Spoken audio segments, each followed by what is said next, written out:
사회적인 위치에 존경받는 지위까지 갖춘 남자가 굳이 자신의 이미지를 실추시킬 만한 이상한 발언을 이어오고 있습니다.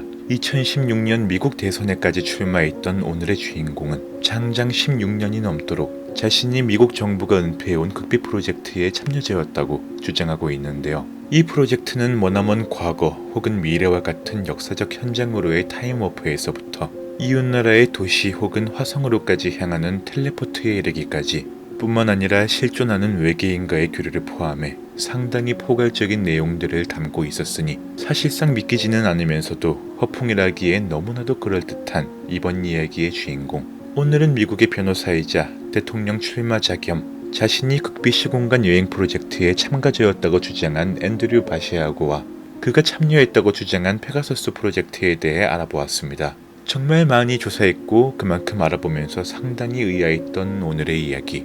과연 무슨 이야기인지 바로 영상을 통해 확인해 보겠습니다.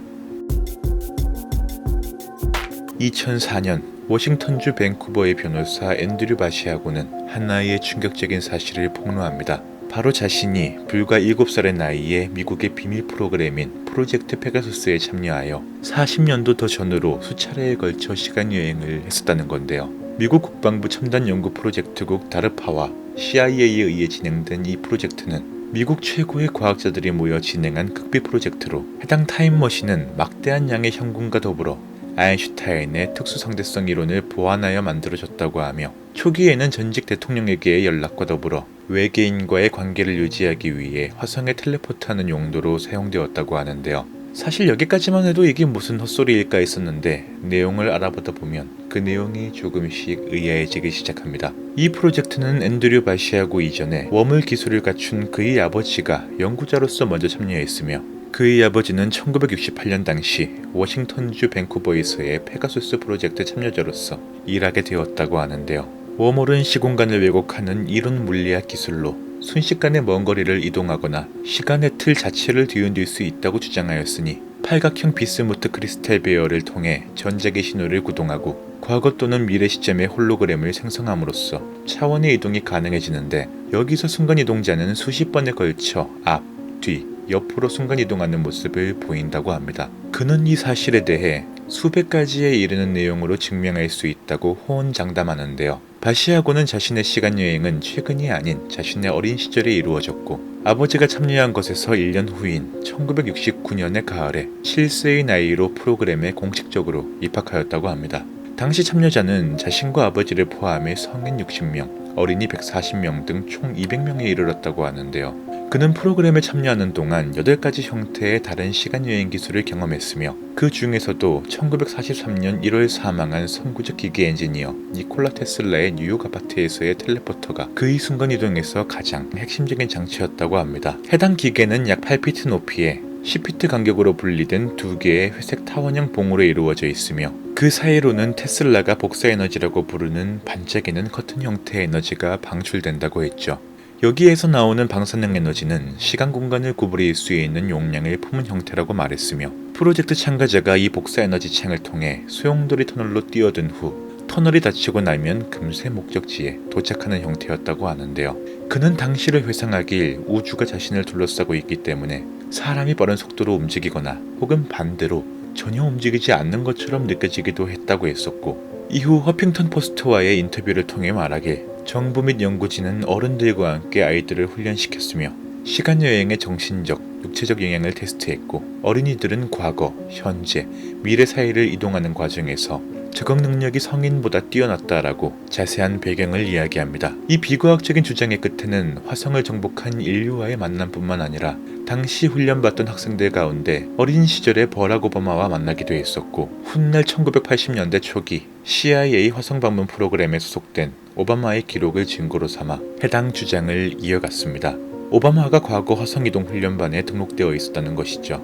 개인적으로 여러 이야기 중에서 가장 눈에 들어왔던 경험은 링컨 대통령과의 만남에 대한 부분이었는데요. 바시아고는 1863년 게티즈버그에 있는 링컨의 사진에서 자신을 볼 수 있다고 주장했으며 1972년 뉴저지주 이스트 하노버에 있는 플라즈마 감금실을 통해 타임워프를 했다고 하는데요. 당시 7살이었던 그는 게티즈버그 바로 외곽에 도착했지만 맨발에 옷이 엉망진창의 상태였고 다행스럽게도 노조의 후원을 받는 가게 주인이 자신을 데려가 유니온 나팔바지 및 유니폼에 큰 신발을 입혀주었다고 합니다. 하지만 지나치게 오버사이즈였던 남성용 스트릿 슈즈를 신고 게티즈버그를 지나던 바시아고는 링컨 연설 현장에서 사람들로부터 너무나 큰 관심을 끌었기에 대지 주변 지역을 떠나 자신이 촬영된 곳까지 100보를 넘게 걸어갔다고 그날을 회상했죠.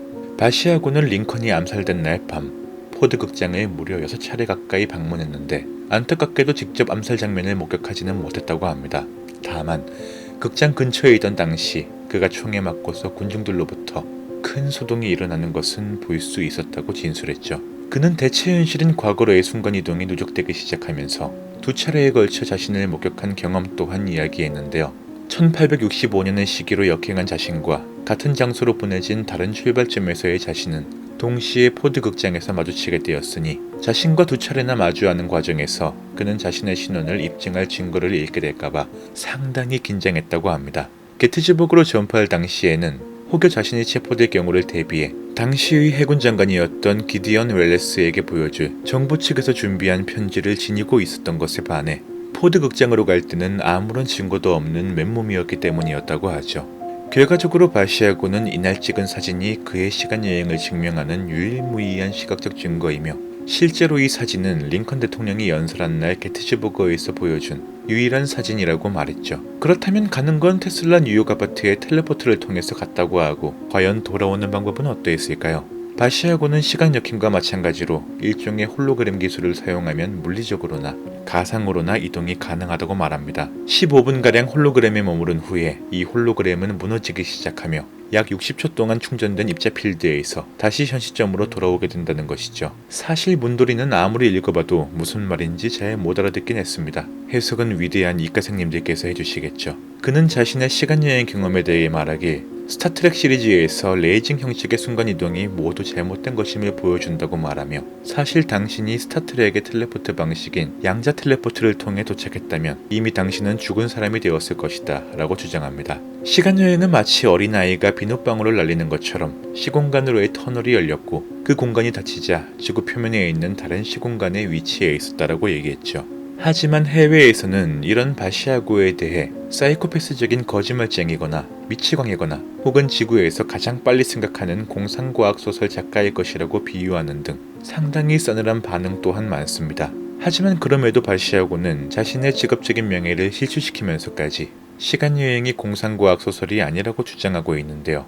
미국의 코모뉴스, 로스앤젤레스 타임즈를 포함한 수많은 언론사들은 바시아고의 주장에 대한 사실 여부를 입증하지 못했으며 그럼에도 여전히 많은 이들은 페가수스 프로젝트가 진짜였다고 믿고 있다고 보도합니다.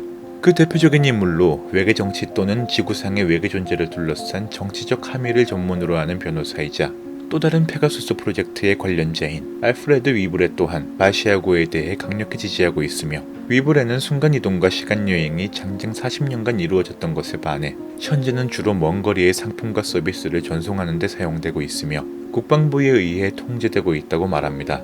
또한 위브레는 허핑턴 포스트와의 인터뷰를 통해 순간이동은 저렴하면서도 환경 친화적 교통수단이며 전 국방장관인 도널드 럼스펠드의 경우엔 해당 장치를 전투병력을 수송하는 데에 사용하기도 했었다고 주장하는데요. 궁극적으로 바시아고는 타임워프 기술이 시간여행이 아닌 현 시대에서의 순간이동에만 사용되어야 한다고 말했고 위브레는 사람과 제품이 시공간 연속체를 통해 운송되는 모든 주요 도시에 설치되어야 한다고 주장했습니다.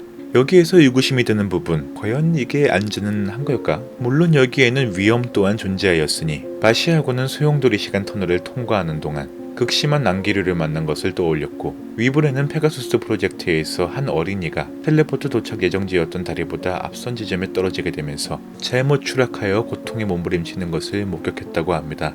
다만 현재는 이러한 좌표 문제는 해결된 것에 반해 오늘날의 경우 순간이동이 정치적 통제, 경제 통제, 불법 감시 등으로 악용될 여지가 큰 것만큼이나 이를 방지하기 위해 엄격한 법적 통제가 필요하다고 말했죠. 바시아고는 과거가 아닌 미래, 즉 2045년까지의 미래로 점프해보았으며 그곳에서 에메랄드와 텅스텐 강철로 이루어진 건물로 이송되었다고 말했습니다. 거기에서 그는 시간을 70년대로 되돌릴 수 있는 마이크로필름의 소형 용기를 받았는데 여기에는 그때까지 기록된 모든 역사적 사건에 대한 풍부한 지식이 담겨 있었고 확실한 것은 다가오는 미래에도 모든 것이 디지털화되는 것은 아닐 것이라고 주장했죠. 추가로 바시아고는 과거의 오바마에 대해 기억하길 그는 오바마라는 이름이 아닌 베리 소에테로라는 이름을 쓰고 있었고 그의 첫 타임워프는 그의 나이 19세의 화성행이었다고 합니다. 스웨테로는 화성 동물 및 붉은 행성에 사는 외계인과 소통하기 위해 행성 간 임무를 수행하기 위해 파견되었으며 실제로 오바마는 2012년 연설 당시 화성 표면의 톱으로 바위를 조각한 화성인의 사진에서 지적 생명체에 대한 확실한 증거 사진을 가지고 있다고 주장하기도 했습니다. 바시아고는 비록 2016년 예비선거에서 통과하지 못했으나 2028년 안에 언젠가는 대통령이나 부통령으로 선출될 것이라는 미래를 알고 있다고 말했으며 그는 이 정보가 CIA의 직업협회 회원들로부터 누설된 정보라고 말했죠. 바시아고는 다른 후보들과는 달리 대통령 강령에 대해 매우 상세한 안건과 선출된 후 제정할 100개의 정책을 게시하기도 했습니다. 미국에서의 진리, 개혁 및 혁신의 새 시대를 열 것이라고 말하는가 하면 공공교육, 녹색에너지, 종교적 관용에 대한 투자와 같은 진보 정책을 논해왔고 실제로 그는 취임과 동시에 제정할 수 있는 첫 번째 조치로 양자 운송 및 미국의 시간여행 기술 역사와 관련한 모든 기술을 분류해체하고 공개하겠다고까지 말했는데요. 여기에는 그가 조지 워싱턴과 대화할 때 사용했던 홀로그래픽 순간이동기기인 크로노바이저 또한 포함될 것이라고 말했죠. 결론적으로 진실과 거짓의 여부를 떠나 위브레와 바시아고가 함께 확신했던 주장만큼은 상당히 솔깃했는데요. 세상에 존재하는 모든 이들이 순간이동에 접근할 수 있도록 해야 하며 이것이 세상의 교통 문제들을 완전히 해결해낼 것이다. 과연 어디서 어디까지가 진실일지는 몰라도 이 모든 것이 허구라는 가정하에서조차 상당히 흥미롭게 들렸습니다. 과연 바시아고가 수많은 비난에도 불구하고 이러한 주장을 일관되게 이어가는 이유는 무엇일까요? 정말 정부가 은폐한 일들을 세상에 알림으로써 타임워프를 대중화시키기 위함일까요? 혹은 오바마 등의 유명 인사를 엮어 그저 자신의 정치적인 수단으로 삼기 위한 언론 플레이 용도일 뿐일까요? 여러분의 생각이 궁금합니다. 오늘 내용은 여기까지이며 흥미로우셨다면 구독과 좋아요 한 번씩 클릭해 주시고 다음 영상에서 더 흥미로운 주제로 돌아오겠습니다. 이상으로 슬릴로팡이었습니다. 오늘도 시청해 주신 여러분께 진심으로 감사드립니다.